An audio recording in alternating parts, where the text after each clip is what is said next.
당신의 안식처를 만들어주고 싶어요. 고민을 해결해줄 나의 안식처의 상담 요정, 현세인입니다.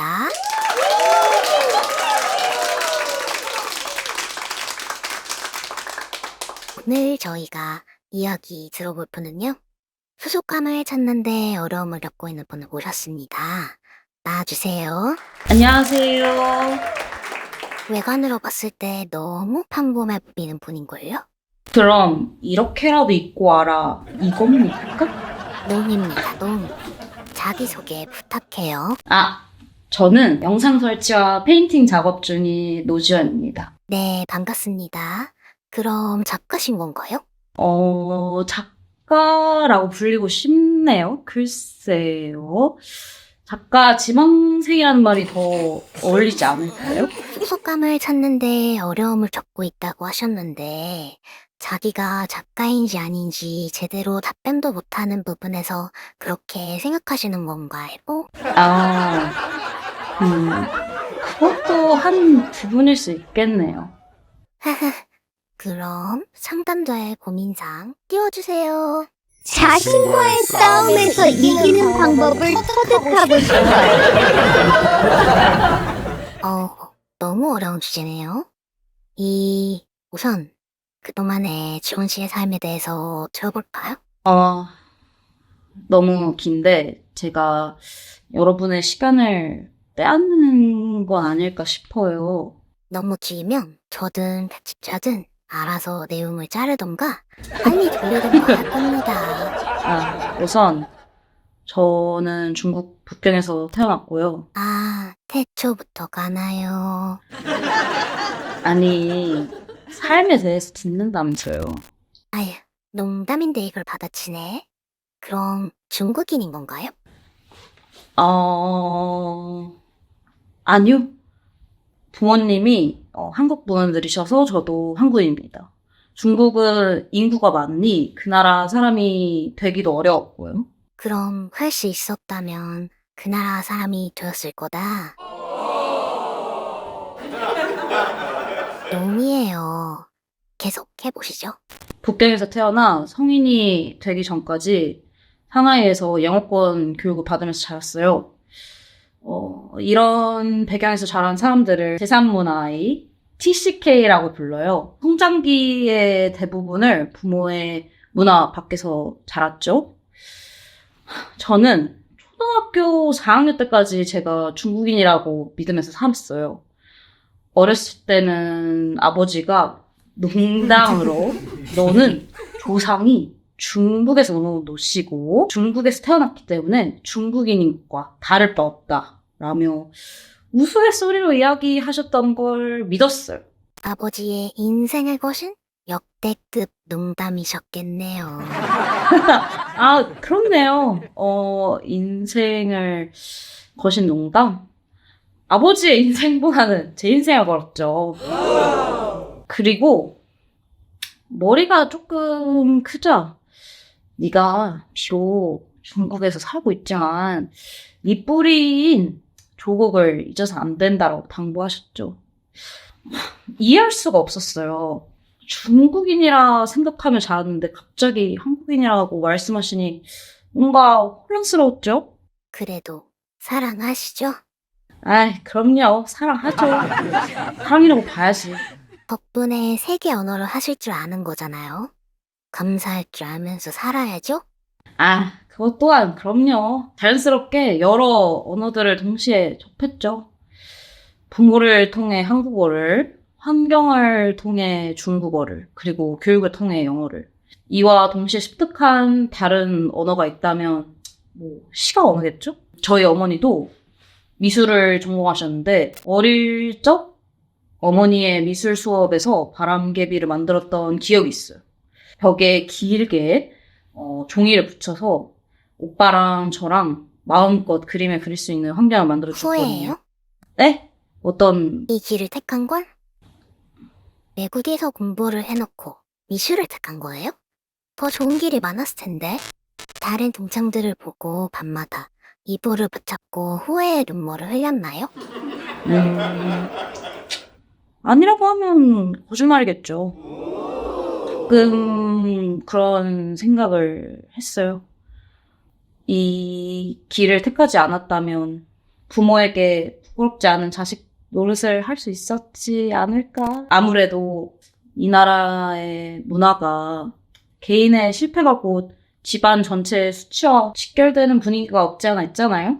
지원 씨의 발언은 저희 프로와 전혀 관계없습니다. 온전히 저의 의견일 뿐입니다. 방금도 그렇지만 저는 삶을 지속하면서 항상 소통의 어려움을 겪었어요. 사람들과 이야기를 나눌 때 쉽고 간결한 언어를 찾으려고 애를 썼지만 결과가 그렇게 좋지만 않았고 언어로의 소통에서 실패한 셈이죠. 사람들은 입을 통해, 글을 통해 이야기를 하지만 저에게 있어서 뭔가 가장 효과적인 언어가 시각 언어일 뿐이에요. 그렇군요. 이 상담 시간도 본인한테 어려울 수 있겠네요. 그래서 저 사람인데 말은 하고 살아야 생존이 가능하지 않겠어요? 안 그러면 답답해서 죽어버릴지 몰라요. 그건 그렇죠. 유년기는 어땠어요? 소통에 대해서 이야기해볼까요? 저는 사람들의 말을 알아듣는데 좀 문제가 있었어요. 반복적으로 뭐라고 말했는지 물어보고 말을 잘 알아듣지를 못했어요. 착륙에 문제가 있다고 생각해서 검사를 받았는데 문제가 없었어요. 근데 의사가 말하길 두 언어를 동시에 접하게 되면 어떤 언어인지 이해를 하기 위해 시간이 조금 필요한 걸 수 있다고. 지금은 어때요? 네? 아니에요. 초등학교 4학년 때는 중국 로컬 학교에서 공부를 했어요. 그전에는 상해에 있는 한국 학교에서 한국어 공부에만 좀 더 신경을 썼고요. 중국어는 말만 잘하고 쓰기가 약하니까 아버지가 중국 학교로 보내셨어요. 외국 애들만 있는 반이 있었는데 학교는 겉으로 국외자를 이해하는 것처럼 포장하는 느낌이었어요. 중국 애국가를 외워서 부르게 했고 성적표에 애국심을 채점한 항목도 있었고 그래서 자연스럽게 중국을 조국이라 생각하면서 자랐어요. 그렇겠네요.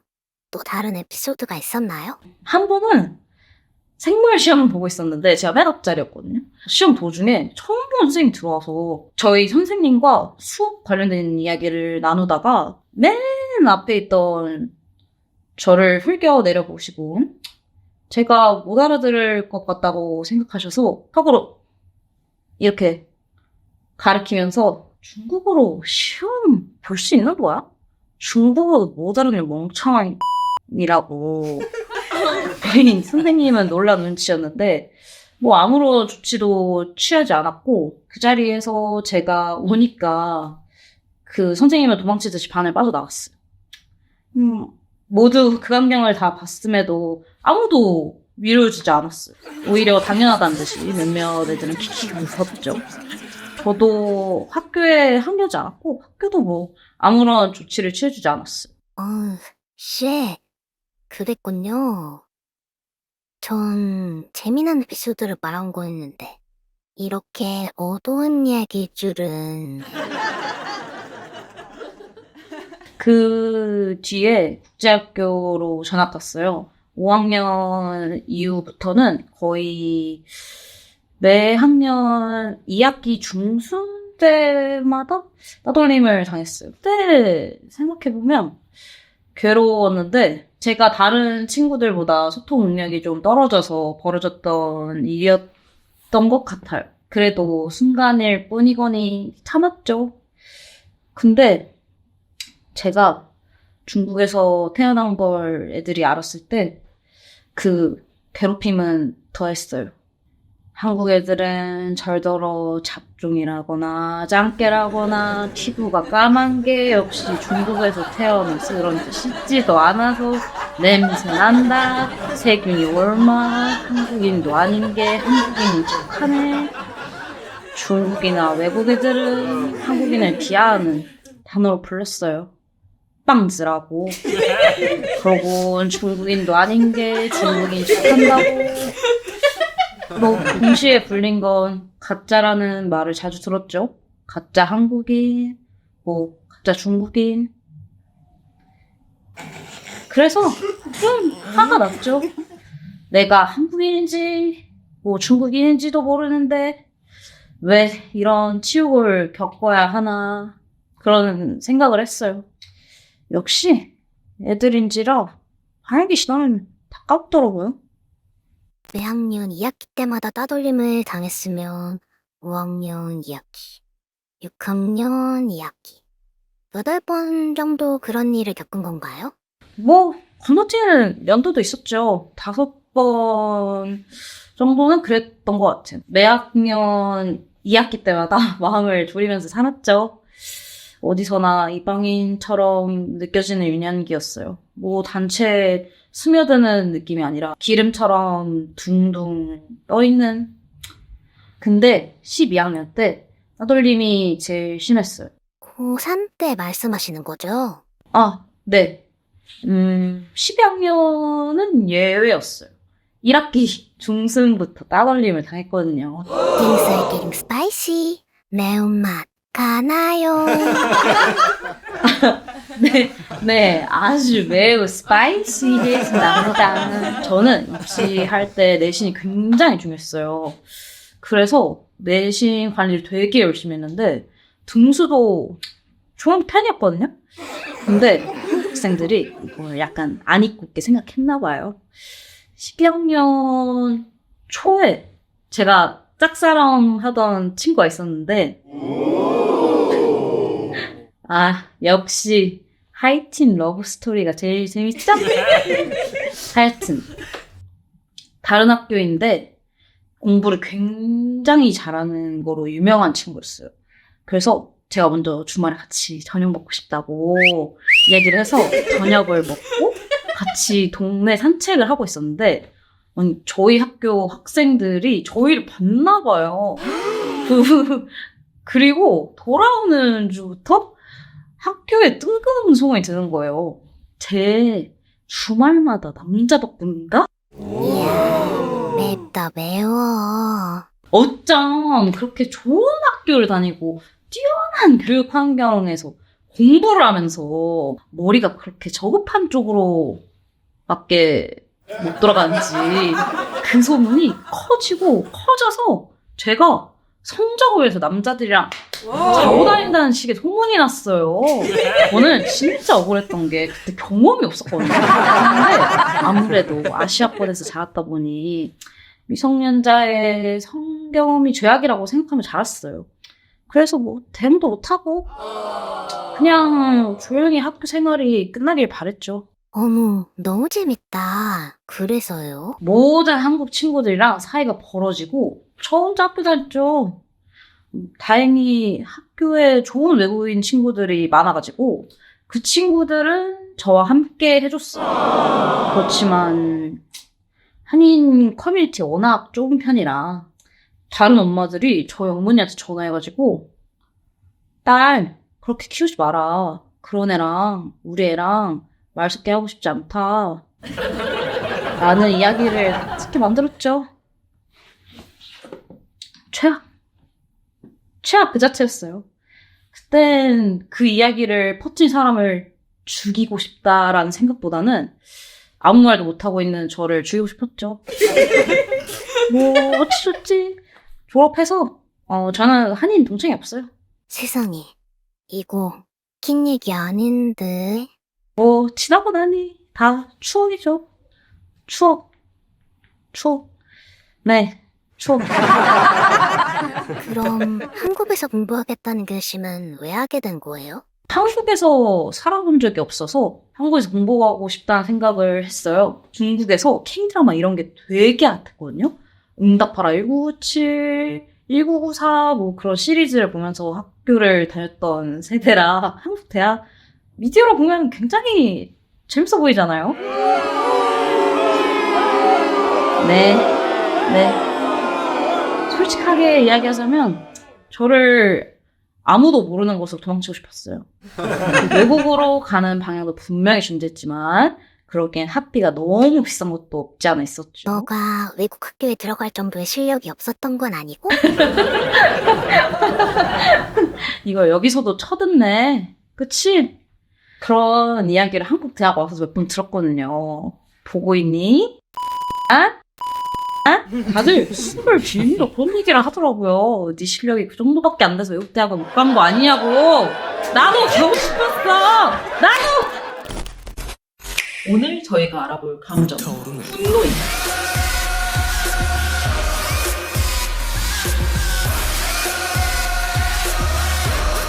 죽이세요. 현명하게 사는 방법 유튜브 채널에서 시청 가능.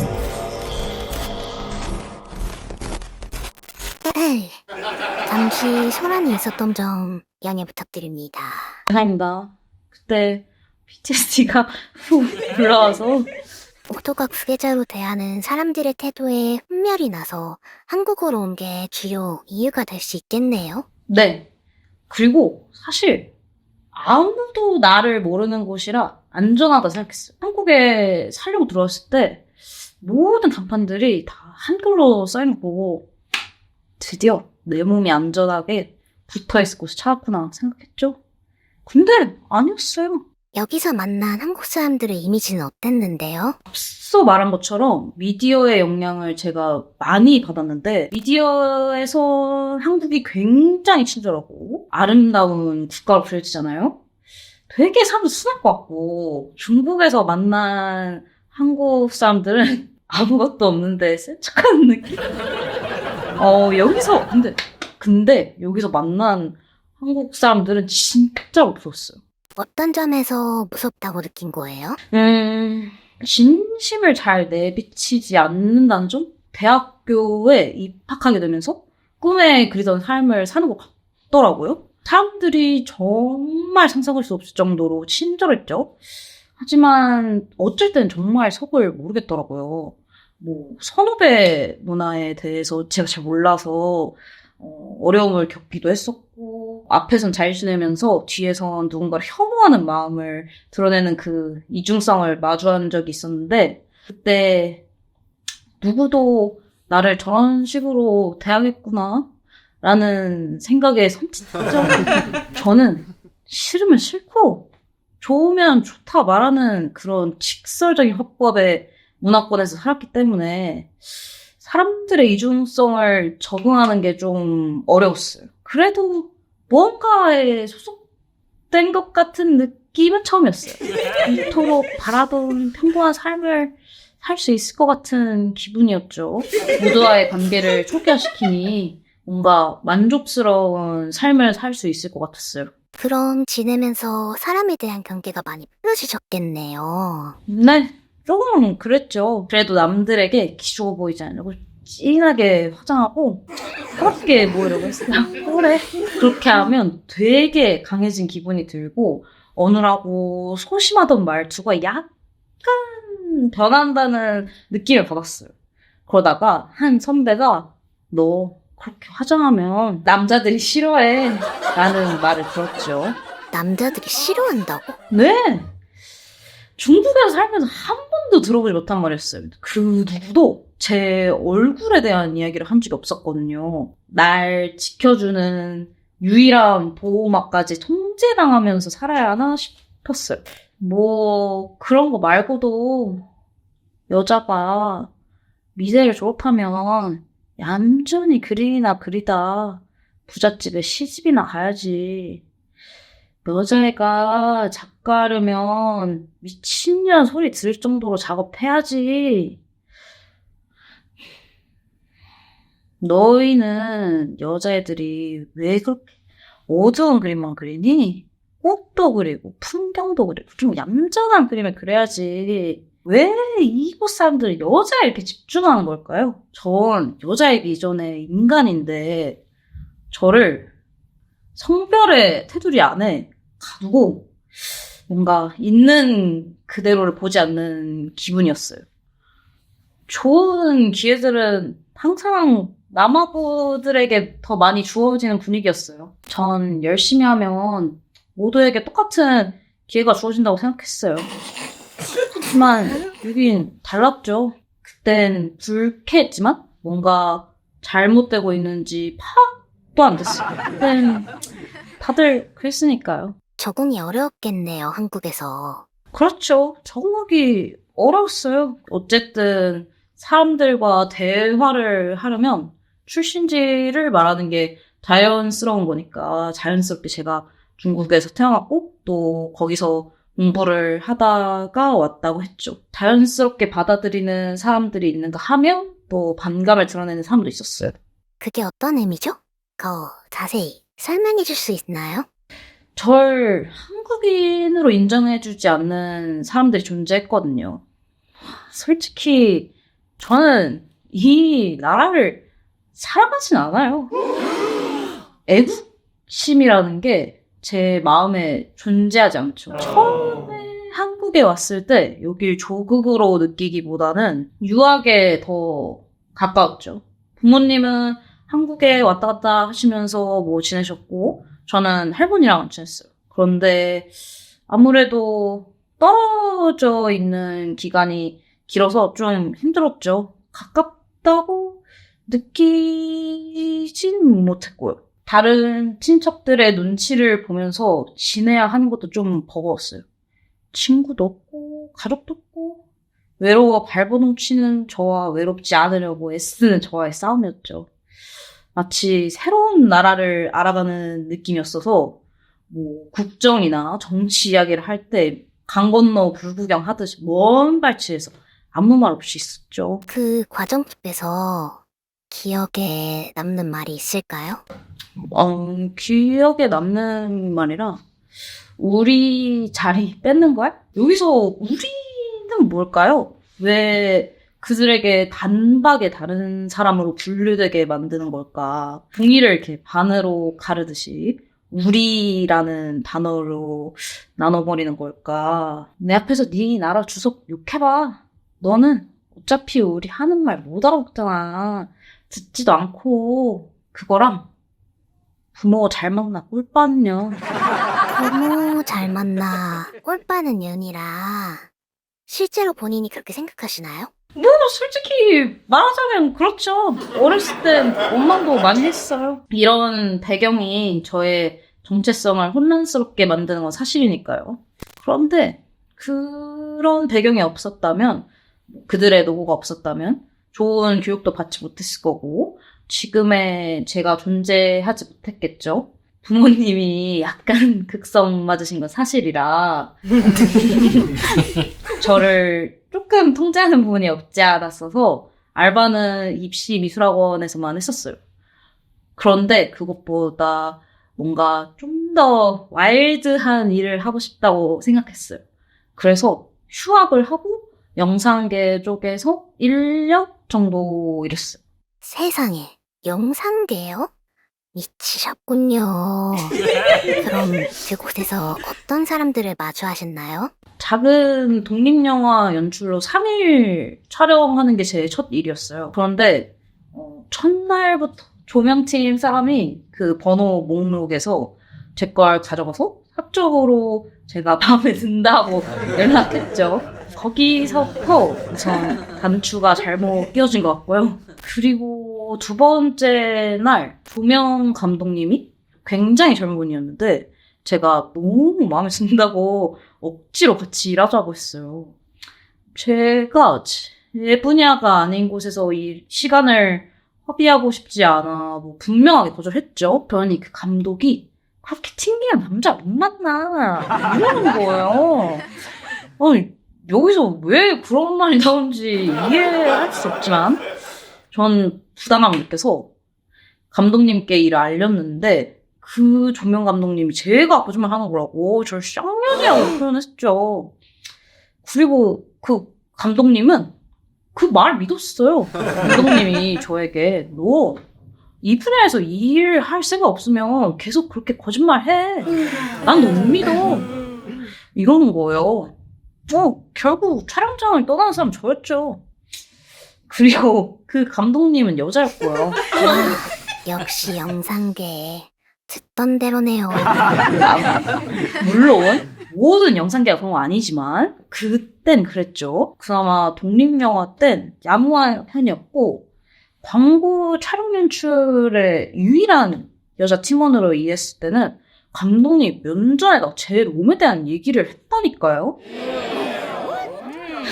네 다리 어디 내놓고 다닐 게 아니야. 내 다리가 더 예쁜 다리다. 너 건 볼품 없어. 같이 일을 했던 남자들 희죽희죽 하면서 함께 웃는 모습이 아직도 기억나요. 그 치욕스러움과 환멸도. 또 너 몇 명이랑 잡았니? 미술하는 것들은 다 발랑 까줬잖아. 오빠라고 부르면 죽여버릴 거야. 라고 한다던가. 곁에 의지할 사람이 없었겠네요. 부모님도 한국에 자주 안 계셨으니. 한국에 온 지 얼마 안 됐는데다가 성인이 된 지도 얼마 안 됐는데 저를 보호해주는 어른이 한 명도 없었죠.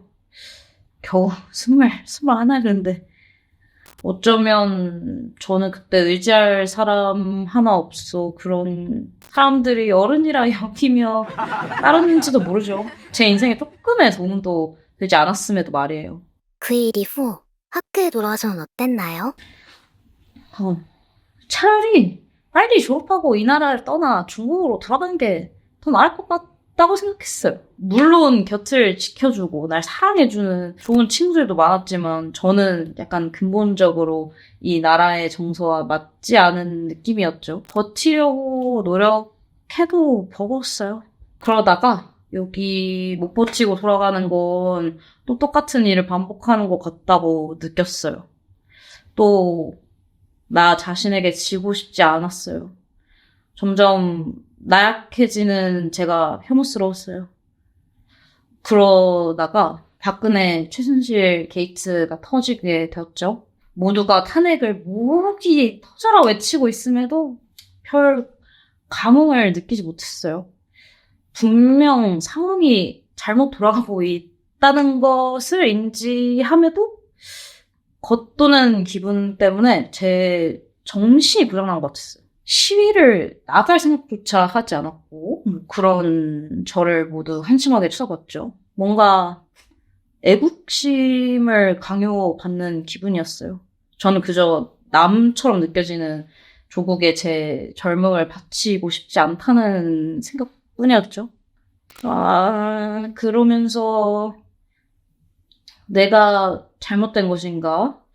뭐 애국심을 느끼지 못하는 내가 문제인 것일까라는 생각에 제 자신에게 뭐 혐오감과 수치심을 느꼈어요. 부끄러웠죠. 그치만 한심하다 생각 안 했어요. 뭐 시위를 나가지 않고 그저 제3자처럼 가만히 있는 절 사람들이 쟤 중국 샀잖아. 그래서 우리 이해 못하는 거야. 뭐 그런 식으로 얘기했죠. 중국에서 온 게 뭐. 그게 그렇게 크게 잘못된 건가? 중국에서도 한국인이라고 온갖 욕을 다 먹었는데 돌아온 조국은 나를 중국에서 왔다고 질타하고 이해 못하는 게 뭐? 내가 이해하지 못하는 게 문제인 건가?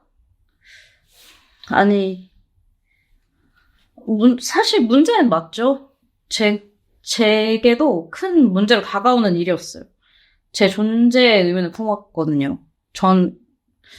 난 뭘까? 난 왜 동조를 못하는 것일까?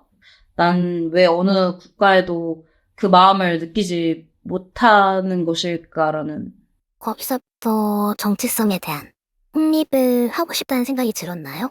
네, 맞아요. 왜 난 돌아갈 곳 하나 없고 태어난 국가도 조국도 나에게 집이 되어주지 못하는 것일까? 중국인이라고도 한국인이라고도 볼 수 없는 어느 국가에도 소속감을 느낄 수 없는 사람이구나 깨달았어요. 애초에 찾을 수 없었던 것이었죠. 하지만 모두가 하나 되어 그 어디가 될지 모르는 불확실한 그 지점으로 나아가는 사람들을 보며 나도 저런 감정을 느껴보고 싶다는 생각이 들었어요. 어떻게 다들 저런 감정을 느끼는 걸까? 왜 나는 그런 마음가짐을 가지지 못하는 걸까? 저도 뭐 다른 사람들은 다 갖고 있는 그 남들이 갖고 있는 소속감을 갖고 싶었어요. 그 해답을 찾고 싶었죠. 그러다 문득 내가 왜 두 나라에서 상처를 받으며 살아야지? 라는 생각을 하게 되었어요. 그 문제에 대한 결론은 간단했어요. 어느 국가에서도 나를 원하지 않는다면, 모두가 나를 구계자로 적으로 대한다면 그들을 위해 기꺼이 구계자가 되겠다고, 나만을 위한 국가를 만들겠다. 살짝 이해하기가 어렵네요. 어떤 방식으로 지원 씨만의 국가를 만들었죠? 영화국, 용화고, The Republic of Young이라는 이름으로 가상의 초소형 국가체를 만들었어요. 앞에서 말씀드린 제 모든 이야기의 시대 배경을 과거로 설정해서 작품을 제작했어요. 작품으로 이 정처 없이 떠도는 제 마음을 이렇게 정리하고 싶었어요. 1960년대부터 1990년대까지의 중국과 한국의 그 역사적 배경을 기반으로 이와 제 경험을 이렇게 결합해서 수기로 작성해서 재구성된 아카이빙형 작품이에요. 작품 내용을 이야기하자면 61년 5.16 군사정변으로 한 가족이 해외로 도피를 시도하지만 출국 금지가 내려지면서 밤섬에 숨어 사는 이야기로 시작합니다. 외국인이라는 이유로 추방당할 위기에 처한 가족은 64년 1월에 중국 북경으로 도주하게 되는데 그해 영화국의 설립자 노지원이 중국에서 태어납니다. 저와 같은 이름과 성장 배경을 가진 주인공이 중국에서 정체성 혼란을 겪고 조국으로 돌아가나 조국의 판타지는 역문화 충격과 그를 위협의 존재로 대하는 사람들로 인해 무너지게 되죠. 일련의 사건들을 통해 자신만의 소속감과 안정감을 만들기 위해 이상국, 초세업 국가책, 영화국을 설립하게 됩니다. 국가의 역사책이라 할 수 있는 The Republic of Young Chronicles라는 에세이도 썼는데요. 제가 겪었던 중국에서의 정체성 혼란, 한국에서 겪은 역문화 충격, 그리고 영화국을 건설하게 된 계기가 담겨 있어요. 왜 시대 배경을 현재가 아닌 과거로 두고 작성을 했죠? 이 부분이 굉장히 궁금하네요. 시대 배경을 과거로 설정한 이유는 작품 제작 및 발표를 한 19년 당시 상황이 제가 생각했을 때는 60년대 시대 배경의 흐름과 유사하다고 생각했어요. 예를 들자면 8, 9년도 박종철 군 고문치사 사건의 배경은 약간 16년도 박근혜 최순실 게이트와 유사했죠. 그리고 저의 경험을 직설적인 방법이 아니라 약간 은근하게 전달하고 싶었고요. 그럼 영토, 애국가, 헌법, 이런 것도 있어요? 네, 다 있습니다. 영토는 보라색 나무와 라벤더로 가득 찬 가상의 디지털 인공섬이에요. 디지털 인공섬으로 설정한 이유는 인간이 물리적으로 만지지도 또 느낄 수도 또 침범할 수도 없는 그런 가상의 공간으로 설정하고 싶거든요. 물리적으로 닿지는 않지만 어디서든 보고 위안을 받을 수 있는 공간이 있으면 좋겠다고 생각했어요. 작품 제작에 많은 시간을 쓰셨겠네요. 2년 동안 만들었어요. 이 작품의 유년 시절부터 20대 중반까지의 인생을 갈아 넣었죠. 제작하는데 어려움이 많았을 것 같은데 어떤 지점에서 가장 힘들었나요? 트라우마를 되짚어야 한다는 게 좀 벅찼어요. 냉정히 말하자면 저의 백그라운드가 작가로서는 아주 좋은 소스로 활용될 수 있다고 생각해요. 그런데 이 작품을 완성하고 굉장히 허탈하더라고요. 허탈함? 전시 기간이 짧아서? 그것보다는 내 삶이 작품 하나로 설명이 가능한 거였구나. 너무 쉽고 빠르게 설명되는 느낌? 그래서 다음 작품에는 최대한 제 TCK나 그 아이덴티티에 대한 이야기를 하지 말아야겠다고 생각했어요. 괴로운 순간을 떠올리는 게 버거웠거든요. 그런데 그 뒤에 만든 작품들이 마음에 하나도 드는 게 없었군요. 네, 맞아요. 벗어나려고 아무리 발버둥을 쳐도 돌아가고 또 돌아가더라고요. 어쩔 수 없이 되돌아가야 되는 제 마음의 그 센터피스 같은 느낌이었어요. 그럼 이제 아이덴티티에 대한 작업을 주로 하려는 건가요? 전보다는 많이 하겠죠? 개인적으로 저는 그 작품을 통해서 제 아이덴티티를 찾아가고 있다고 생각해요. 그게 평생이 걸릴 일일지라도 열심히 할 생각입니다. 하지만 제가 자신과의 싸움에서 이기는 방법을 터득하고 싶다라는 고민을 가져왔잖아요. 그거에 대한 해답을 찾는 게 가장 시급합니다. 아, 너무 지원 씨의 이야기에 빠져서 고민 상담을 까먹었네요. 여기서 지원 씨가 이야기하는 나와의 싸움이 뭐죠? 지금 마음속에서 어떤 싸움이 벌어지고 있나요? 영화국, 저한테 애증의 작품이에요.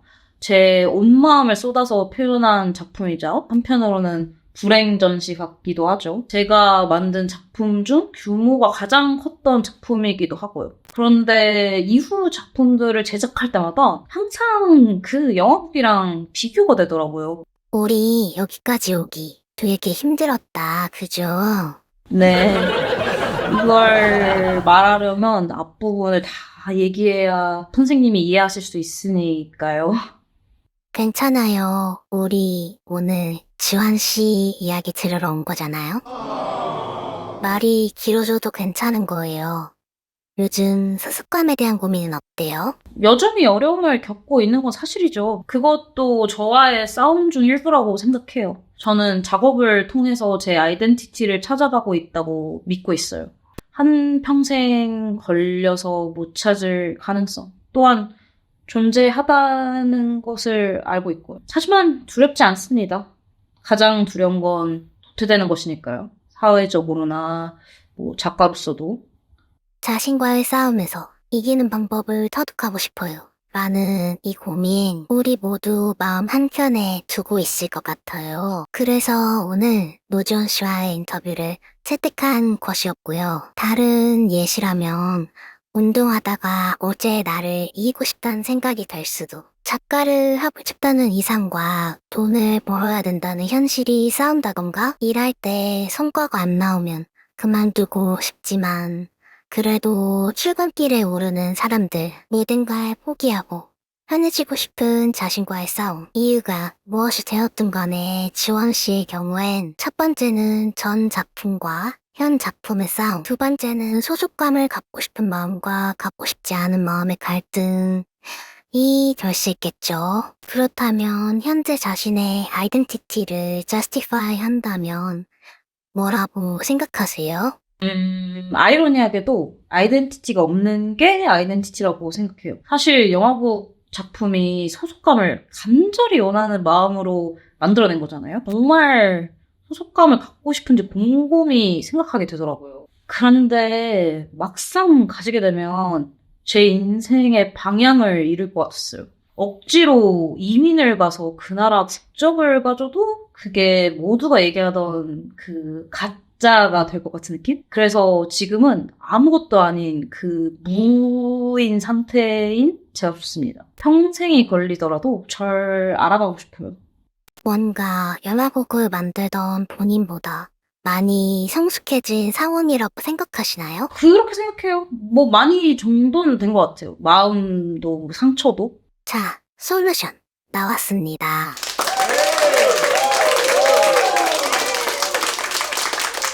기대되나요? 매우 기대돼요. 얼른 제 문제를 해결하고 싶어요.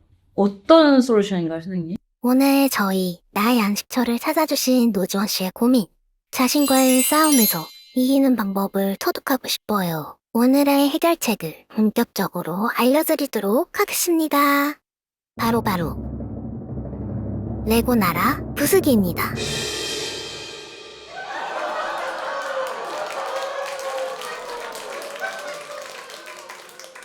레고 나라 부수기? 지원 씨의 이야기를 쭉 들어본 결과로는 화병이 난 것처럼 마음 한켠에 불이 타오르고 있는 것 같아요. 이렇게 조선 산불처럼 커질지도 모른다는 생각이 들었죠. 영화국의 영토는 인간이 닿을 수 없는 곳에 존재하잖아요. 그걸 실체화시키는 거죠. 조립도, 부수기도 쉬운 레고의 형태로 말이에요. 모지인 교수님이 이렇게 말씀하셨죠. 간접적 사례를 해라. 나 자신만 아는 그런 간접적인 사례. 그런 마음을 담아 조립하면서 문득 생각나는 이겨내고 싶은 단어나 문장이 떠오른다면 중간중간 레고에 써내려 보고요. 뭐 유지은 교수님이요? 현명하게 사는 방법, 오리지널 시리즈, 누구를 향한 분노인가를 참고하시면 됩니다. 그 레고의 크기는 어떻게 하면 될까요? 크기는 지원 씨의 선택입니다. 작게도 가능하고 크게도 가능하고요. 지원 씨의 마음이 만족할 만큼의 크기죠. 이건 영화국의 영토뿐만 아니라 노지원 씨의 트라우마도 실체화하는 거예요. 전리품처럼 갖고 있는 것도 하나의 방법이 되겠지만 이 경우에는 자신과의 싸움에서 이겨내는 게 더 중요한 것 같아요. 그래서 공들여 만든 레고 나라를 부셔버리는 겁니다. 본인이 할 수 있는 모든 파괴적인 행동을 다 하셨으면 해요. 듣고 보니 정말 좋은 방법인 것 같아요. 그 화병 왔다는 이야기도, 그 선생님이 주신 솔루션도, 지금 당장 실천해야겠어요. 아, 지원씨. 클로징을 못했는데. 에휴, 어쩔 수 없죠. 저 혼자 해야죠. 당신의 안식처를 만들어주고 싶어요. 나의 안식처의 문은 언제나 활짝 열려있답니다. 여러분의 구독, 좋아요, 알림 설정은 저 현세인에게 큰 힘이 됩니다. 여기서 당신을 기다릴게요. 감사합니다. 안녕.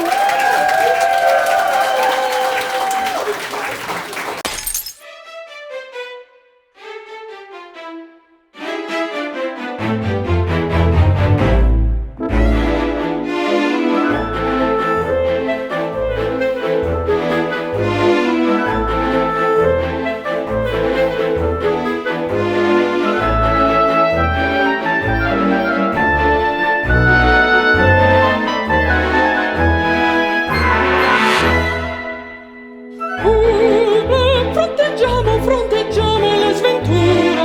Buia, solo stelle, nulla più. Prova di coraggio, di virtù. Corri, non vi sono più.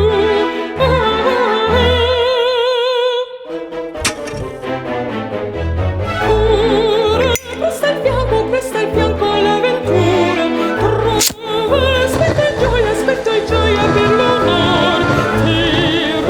Passaggio verso sud, guida senza indugio né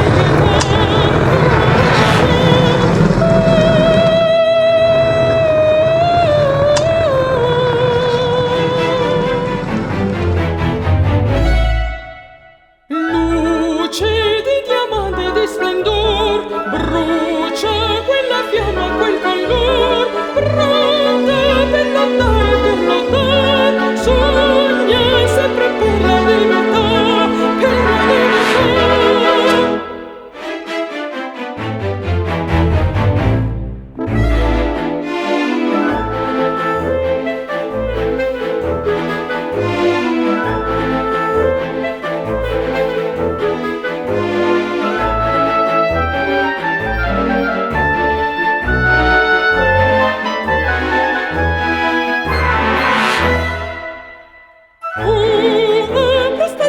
Presta al fianco l'avventura. Prova, aspetta e gioia per l'onor. Tira di passaggio verso sud, guida senza indugio né pietà.